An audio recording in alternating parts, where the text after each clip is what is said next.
Hello everyone. 17 जुलाई का current affairs देख लेते हैं। आपको पीडीएफ हमारे टेलीग्राम चैनल पे मिल जाएगा, तो टेलीग्राम चैनल को ज्वाइन करिए और यूट्यूब चैनल पे लाइक करिए और सब्सक्राइब करिए। डेली करंट अफेयर्स का जीएस पेपर 1 की अगर हम बात कर लें तो कल्याण रिचुअल जो कि काजीकोट से रिलेटेड है, एक आर्ट फॉर्म है, तो इसे देखेंगे। और India seismic vulnerability, rising violence against women in India, Gujarat launches tribal genome sequencing project. Kerala to locally produce snake anti-venom. ये जो न्यूज है ये थोड़ी सी इम्पोर्टेंट है। फिर थाईलैंड की जो प्राइम मिनिस्टर है उनका सस्पेंशन हुआ और कैसे दोनों कंट्रीज के बीच जो है वो कंबोडिया के साथ उनका जो विवाद है इसे हम देखेंगे। फिर इंडिया सीक्स को प्रोडक्शन ऑफ जेवलिन मिसाइल और इजराइल एयर स्ट्राइक इन डेमास्कस। फिर जो आज की सबसे इम्पोर्टेंट न्यूज है वो है प्रधानमंत्री धन धान्य कृषि योजना, इसका अप्रूवल हो गया है कैबिनेट के द्वारा। और इसके अलावा मोदी जी की विजिट होगी मालदीव्स के लिए, वहां के इंडिपेंडेंस डे सेलिब्रेशन को अटेंड करने के लिए। फिर साइंस टेक्नोलॉजी की बात कर ले तो CP violation observe in Baryon decays, तो ये एंटी मैटर और मैटर से रिलेटेड एक आर्टिकल है, तो इसे हम देखेंगे। तो सबसे पहले अगर हम बात कर लें तो कल्याण रिचुअल इन कजिकोट।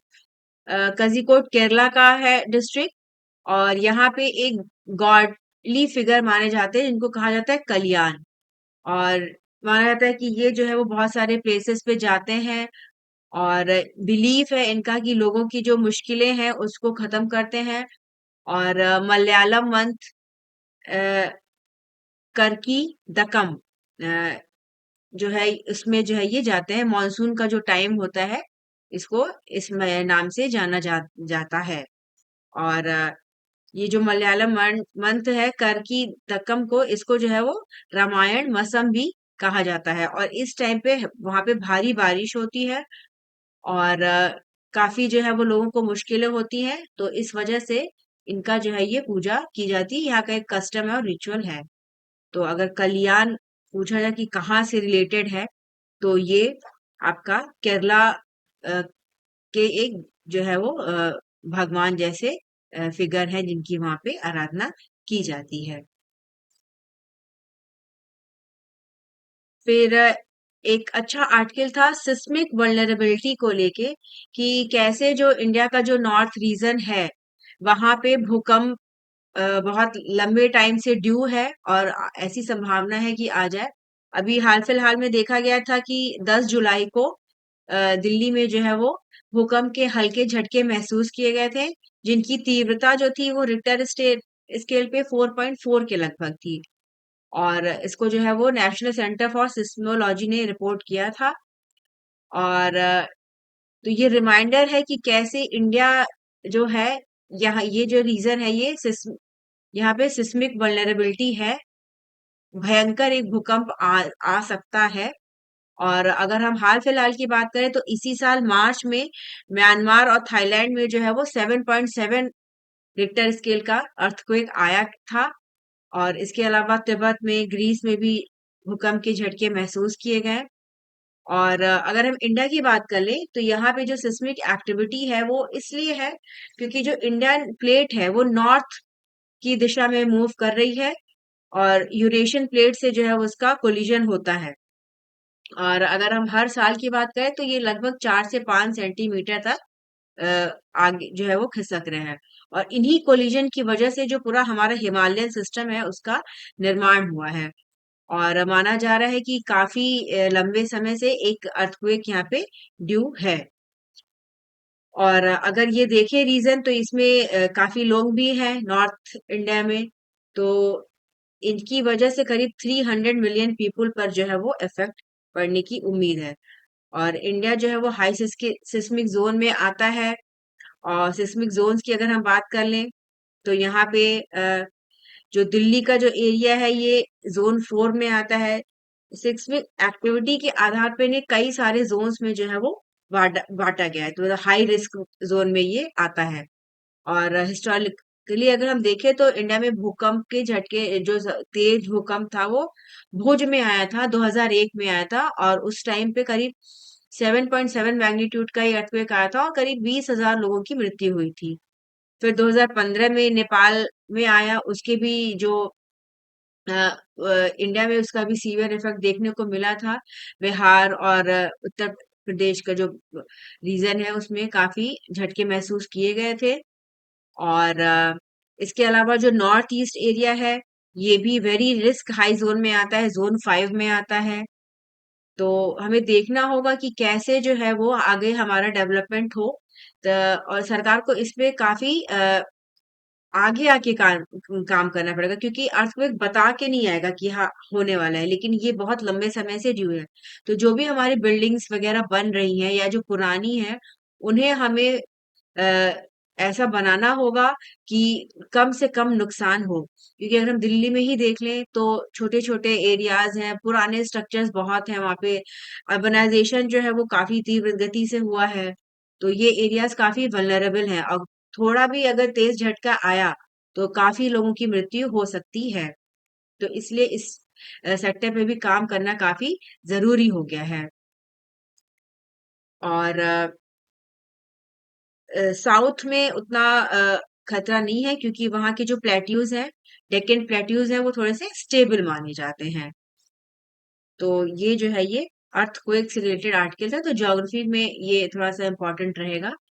और इंडियन प्लेट की कोलिजन की बात करें तो ये जो कोलिजन है इसकी वजह से ना सिर्फ अर्थक्वेक आता है, बल्कि जो माउंटेन सिस्टम है वो भी जो है अपलिफ्ट होता है।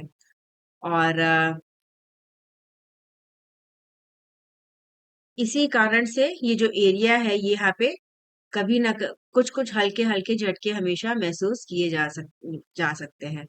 तो पब्लिक अवेयरनेस भी बढ़ाना होगा, लोगों को एजुकेट करना होगा कि अगर इस तरह के भूकंप महसूस किए जाए तो उस कंडीशन में उन्हें क्या करना होगा, किस किस प्रकार से वो सेफ रह सकते हैं, इवैक्यूएशन का क्या प्रोसीजर फॉलो किया जाएगा। तो ये सारी चीजें इम्पोर्टेंट हैं। फिर एक कम्युनिटी का न्यूज़ है, कुदारवी कम्युनिटी। ये गुजरात में पाए जाते हैं और यहाँ पे कुछ करीब 300 इंडिविजुअल्स थे जो बाहर चले गए थे, 12 साल से वो बाहर रह रहे थे और फिर ये अपने वापस से गांव में आए हैं। तो कम्युनिटी का नाम हमारे लिए इम्पोर्टेंट है, क्योंकि कभी कभी स्टेट का नाम देता है और ट्राइबल और कम्युनिटी के नेम्स देके उनको मैचिंग कराना रहता है।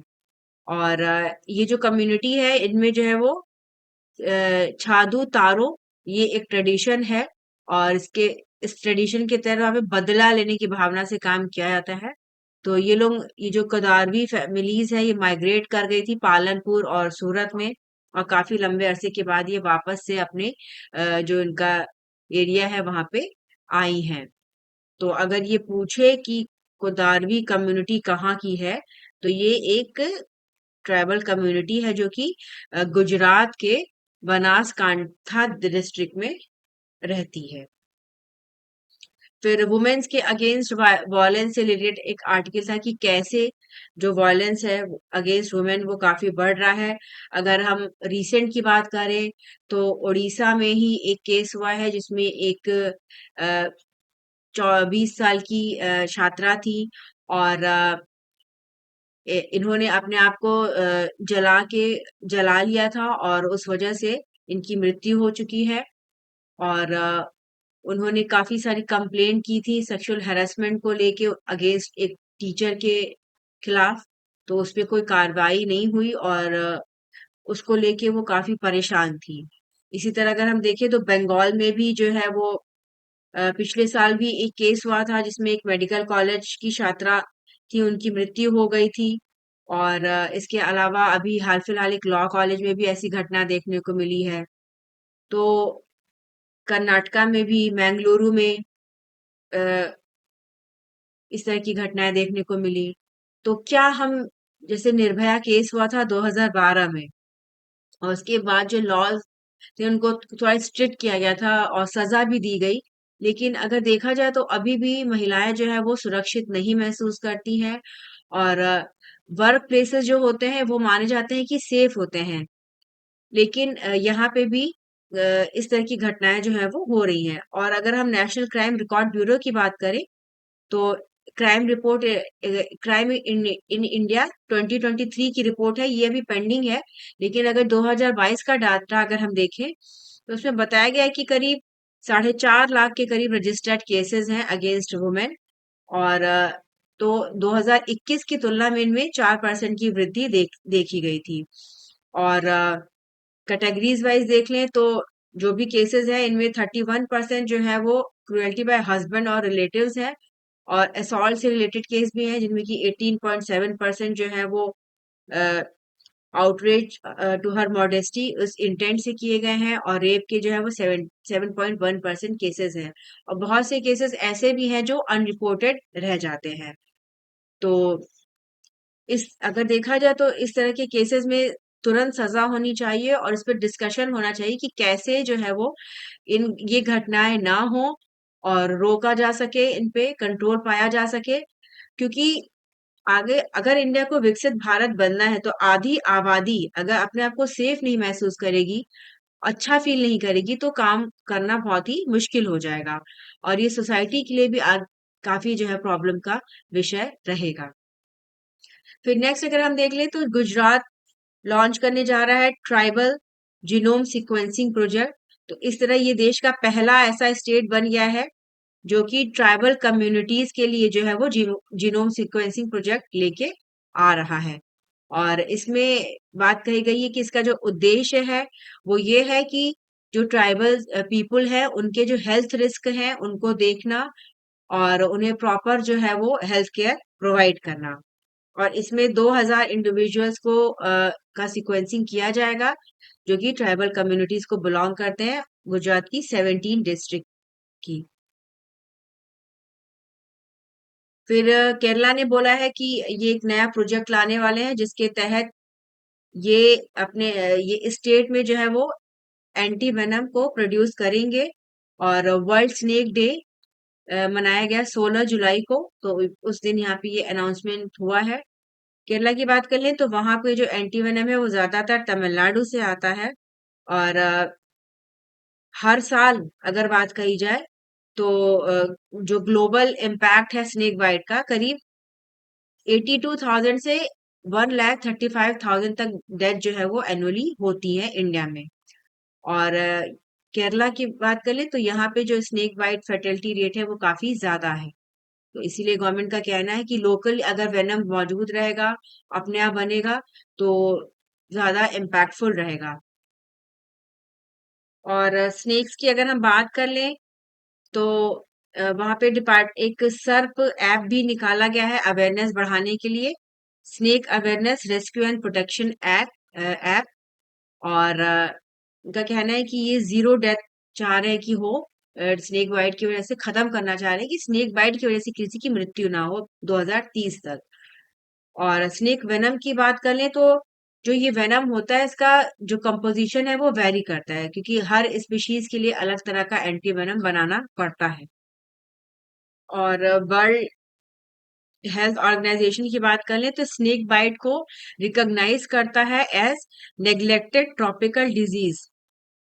और बहुत जरूरी है कि इफेक्टिव एंटी वेनम्स जो है वो मिलें ताकि स्नेक की वजह से मृत्यु ना हो लोगों की। और मानसून के सीजन में जो है स्नेक्स का नंबर भी काफी बढ़ जाता है, और इनसे रिलेटेड डेथ्स भी काफी बढ़ जाती है। फिर इंटरनेशनल अफेयर्स की बात कर लें तो थाईलैंड और कंबोडिया का एक विवाद चल रहा है। जो थाईलैंड की प्राइम मिनिस्टर थी पेटोंगतान शिनावात्रा, उनको जो है वो सस्पेंशन का सामना करना पड़ा कॉन्स्टिट्यूशनल कोर्ट के द्वारा जुलाई 1 को। और एक फोन कॉल थी जो कि जिसका कि लीक हुआ, और उनकी बातचीत थी जिसमें कंबोडिया के जो प्रीमियर है हुन सेन के साथ। और वहां पे 36 लॉ मेकर्स ने उनके अगेंस्ट जो है वो केस इनिशिएट किया था। और उसमें कहा गया कि इन्होंने जो कंबोडिया के लीडर हैं उनको अंकल कह के संबोधित किया। और जो अभी पीएम है उनका कहना था कि ये उन्होंने एक शिष्टाचार के तौर पे किया था। और कंबोडिया के साथ जो है वो थाईलैंड का विवाद चल रहा था। उनके कुछ सैनिकों की मृत्यु हुई थी बॉर्डर पे क्लैशेस के दौरान 28 मई को। तो उसी से रिलेटेड ये बातचीत कर रही थी। तो उसके बाद वहां पे उनके खिलाफ काफी प्रोटेस्ट हुआ और इनको जो है वो अपनी कुर्सी को छोड़ना पड़ा। इनका कहना था कि निगोशिएशन मतलब टैक्टिक्स थी उसके थ्रू ये कर रही थी। और कंबोडिया और थाईलैंड की अगर हम बात कर लें तो इनके बीच जो है करीब 800 किलोमीटर का जो बॉर्डर है वो शेयर होता है। और कई सारे जो है वो लोकेशंस हैं जिनको लेके दोनों के बीच विवाद चलता है। और दोनों ही कंट्रीज अपना अपना क्लेम करती हैं एरियाज को लेके। तो इन पे जैसे इंडिया और पाकिस्तान का रहता है कश्मीर को लेके, वैसे इनका भी जो है वो अ, जो बॉर्डरिंग एरियाज हैं उनको लेके विवाद रहता है। और बिहार जो है ये प्रोविंस इसको लेके ये 12वीं शताब्दी का एक टेम्पल है जो कि दोनों ही कंट्रीज के द्वारा क्लेम किया जाता है। तो बाद में इंटरनेशनल कोर्ट ऑफ जस्टिस ने रूलिंग दी जिसमें जो टेम्पल है उसको कंबोडिया को दिया गया। और बाकी का जो 4 किलोमीटर का एरिया है स्क्वायर किलोमीटर का वो अभी भी जो है वो कंटेस्टेड एरिया है जिसमें दोनों ही पार्टीज अपना अपना क्लेम करती हैं। और इसके इस टेम्पल के अलावा भी इनके हिस्टोरिकल भी कुछ कुछ इश्यूज रहते हैं। खमेर एम्पायर था और उसके कुछ पार्ट जो है वो आज आज के टाइम पे थाईलैंड में है और वियतनाम में है। और ये जो खमेर एम्पायर था इसको अंकोर एम्पायर भी कहा जाता है।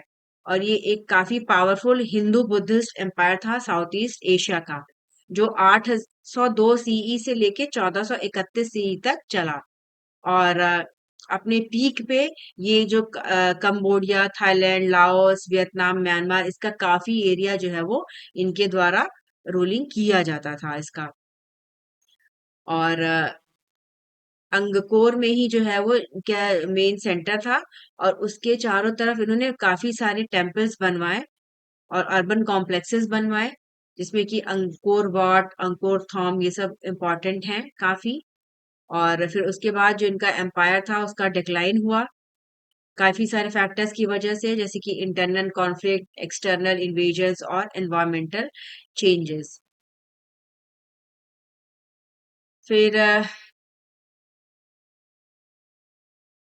फिर नेक्स्ट अगर हम देख लें डिफेंस से रिलेटेड तो इंडिया ने रिक्वेस्ट किया है यूनाइटेड स्टेट्स से फॉर कोऑपरेशन को production of javelin anti tank guided missiles. और इंडिया का एम है कि अपनी जो क्षमताएं हैं उनको बढ़ाना और उसके लिए जो है जो विदेशों पे हमारी जो डिपेंडेंसी है उसको कम करना। तो इसीलिए इन्होंने यूएस से कहा है कि आप जो javelin anti tank guided missile है उनको हमारे यहाँ बनाने में जो है वो मदद करिए। जेवलिन मिसाइल की अगर बात करें तो ये most advance third generation missiles मानी जाती हैं। और जो एंटी टैंक गाइडेड मिसाइल्स होती हैं इंडिया चाहता है कि ये बनाए अपना मेड इन इंडिया के तहत। और इसीलिए जो है वो यूएस से इन्होंने बातचीत किया है कि जो ये मिसाइल्स हैं इनको इंडिया को दिया जाए। और हाल फिलहाल के दिनों में जो पाकिस्तान ने इंडिया पे टेररिस्ट के थ्रू अटैक किया फिर इंडिया ने अपना ऑपरेशन सिंदूर चलाया। तो ये सब देखते हुए इंडिया अपनी जो वॉर कैपेबिलिटीज है उसको बढ़ाना चाह रही है कि हमारे पास ज्यादा से ज्यादा मिसाइल्स हो ऐसे इंस्ट्रूमेंट्स हो कि हम दुश्मन के खिलाफ जो है वो डट कर मुकाबला कर सकें। और जेवलिन की अगर हम बात करें तो ये फायर एंड फॉरगेट मिसाइल है। और इसमें जो है वो लॉक ऑन बिफोर होता है लॉन्च और ऑटोमेटिक सेल्फ गाइडेंस ये के तहत ये काम करता है। तो ये काफी एडवांस्ड मिसाइल माना जाता है। फिर यूएस अपना मिलिट्री बोल्ट रिपेयर फैसिलिटीज बनाएगा फिलीपींस में। और 2 फैसिलिटीज ये बनाएंगे फिलीपींस में अ, जिनका लोकेशन होगा ओयस्टर बे और क्विजॉन town in western Palawan province. तो ये जो लोकेशन है ये ज्योग्राफी में पूछ सकते हैं। जैसे कि पलावान जो है ये एक काफी डिस्प्यूटेड एरिया है साउथ चाइना सी का। और जो चाइना है वो कहता है कि पूरा इसको क्लेम करता है कि ये हमारा है। और इसके अलावा बाकी और कंट्रीज के साथ इनका विवाद चलता रहता है। अ, जैसे कि वियतनाम, मलेशिया, ब्रुनई और ताइवान। तो अभी यूएस जो है अपनी दो फैसिलिटीज जो है वो फिलीपींस में बनाएगा। और फिलीपींस की अगर बात करें तो यूएस और फिलीपींस के साथ जो है वो इनका आपस में डिफेंस एग्रीमेंट हुआ था 2014 में। और इसके तहत फिलीपींस ने अलाउ किया था यूएस मिलिट्री को कि वो अपना जो है मेंटेन करें मिलिट्री फैसिलिटीज इन फिलीपींस। और इसके तहत ही अपना जो कैपेसिटी है उसको बढ़ाना चाहते हैं, मॉडर्नाइजेशन करने चाहते हैं जो आर्म फोर्सेस है फिलीपींस का उनका। और साउथ चाइना सी की अगर बात कर लें तो ये एक मार्जिनल सी है of the western Pacific ocean. और इसकी सोवरेनिटी को लेके जो है वो विवाद रहता है। बहुत सारी कंट्रीज इस पे अपना अपना क्लेम करती हैं। और ये पलावान आइलैंड जो है ये फिलीपींस में है। और इसका लोकेशन है मेमो मेमारोपा रीजन। और ये साउथ चाइना सी की तरफ ही है। फिर इकोनॉमी से रिलेटेड, एग्रीकल्चर से रिलेटेड एक न्यूज़ है। प्रधानमंत्री धन धान्य कृषि योजना जिसको कि अप्रूव कर दिया गया है कैबिनेट के द्वारा। और बजट के 2025-26 के बजट में इसका अनाउंसमेंट हुआ था। और माना जा रहा है कि ये जो स्कीम है इससे 1.7 करोड़ फार्मर्स को हेल्प मिलेगी।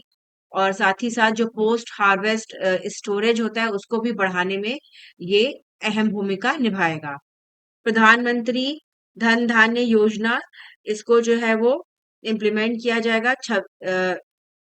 और इसके लिए जो अभी की 36 एग्जिस्टिंग स्कीम्स हैं अक्रॉस 11 डिपार्टमेंट, और इनको जो है वो मर्ज किया जाएगा। और इसके लिए बजट में टोटल 24,000 करोड़ का प्रावधान किया गया है 2025-26 में। और इसका फोकस रहेगा एग्रीकल्चर और एलाइड सेक्टर्स। तो एग्रीकल्चर का कैसे जो है वो और जो क्रॉप है उनकी प्रोडक्टिविटी बढ़ाई जाए। और कैसे क्रेडिट किया जाए, इस सारे सेक्टर्स पे इसमें इसके अंतर्गत काम होगा। और ये एस्पिरेशनल डिस्ट्रिक्ट प्रोग्राम के मॉडल पे काम करेगा। और हर जो डिस्ट्रिक्ट रहेगा इस स्टेट के, और नेशनल लेवल की अगर हम बात कर लें तो हर स्टेट के एक कम से कम डिस्ट्रिक्ट में जो है वो इसको अच्छी तरह से लागू किया जाएगा ताकि उसका किसानों को बेनिफिट मिल सके। और इसमें जो है वो क्रॉप डाइवर्सिफिकेशन की भी टेक्निक्स को सिखाया जाएगा। सॉइल हेल्थ को कैसे मेंटेन करना है, कैसे एलाइड सेक्टर्स में काम करना है, नेचुरल फार्मिंग और ऑर्गेनिक फार्मिंग को कैसे बढ़ावा देना है, इन सारे क्षेत्र में काम किया जाएगा। तो प्रधानमंत्री Modi ji independence day celebration को अटेंड करने के लिए मालदीव जाएंगे। और इनका जो विजिट होगा माले 25-26 जुलाई को होगा। और ये एज अ चीफ गेस्ट वहाँ की जो परेड होती है उसको अटेंड करेंगे। और मालदीव्स के इंडिपेंडेंस को 60 ईयर जो है वो होने वाले हैं। 1965 में ब्रिटिश से ये आजाद हुए थे। और ये मोदी जी की पहली यात्रा रहेगी मालदीव्स की। और जो इनके जो प्रेसिडेंट हैं नए अभी प्रेसिडेंट मुजुम्मू, इनका चुनाव हुआ था 2023 में। और इंडिया और जो मालदीव्स हैं उनके रिलेशंस में थोड़े से तल्खियां भी देखने को मिली थी क्योंकि इन लोगों ने कैंपेन चलाया था इंडिया आउट कैंपेन। और उसको सपोर्ट किया था इन्होंने। और उसके बाद से इंडिया में भी बायकॉट मालदीव्स कैंपेन चला था। सोशल मीडिया पे काफी क्रिटिसिज्म हुआ था। और बहुत सारे लोगों ने मालदीव्स की यात्राएं को अपनी कैंसिल भी किया था। तो आपसी रिलेशंस को सुधारने के लिए ये एक अहम पहल होगी। और इंडिया के लिए मालदीव्स काफी इम्पोर्टेंट है स्ट्रेटेजिकली भी क्योंकि इसका लोकेशन काफी इम्पोर्टेंट है। और इसीलिए भारत ने अपना जो लाइंस ऑफ क्रेडिट है जो जिसके तहत ये जो है फाइनेंशियल एड प्रोवाइड करती है उसको भी बढ़ा दिया है। जो लेटेस्ट बजट है उसमें इसको बढ़ाकर 600 करोड़ के लगभग कर दिया गया है। तो डिप्लोमेटिक रिलेशंस को बढ़ाने के लिए ये सारे काम किए जाते हैं। तो ये आज 17 जुलाई से रिलेटेड करंट अफेयर्स था। तो यूट्यूब पे जाके हमारे चैनल को लाइक करिए और पीडीएफ आप टेलीग्राम से ले सकते हैं।